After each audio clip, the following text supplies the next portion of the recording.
కార్తీక మాసంలో దీపారాధనకు ఎంత ప్రత్యేకత ఉంది? ఒక్క దీపం వెలిగిస్తే పాపాలు నశించిపోతాయని చెబుతారు.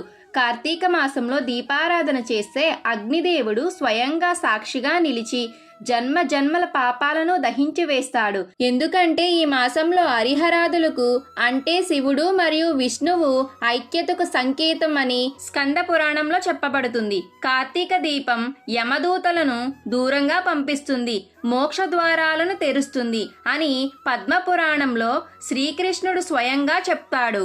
కార్తీక పురాణం ప్రకారం శివుడు తన త్రిశూలంతో చీకటిని చీల్చినట్టుగా ఈ దీపం అజ్ఞానాన్ని తొలగిస్తుంది. ప్రతిరోజు తులసికోట దగ్గర దీపారాధన చేస్తే లక్ష్మీదేవి ఇంట్లో నివాసంగా ఉంటుంది. ఒక్క దీపం అనంతమైన పుణ్యఫలం.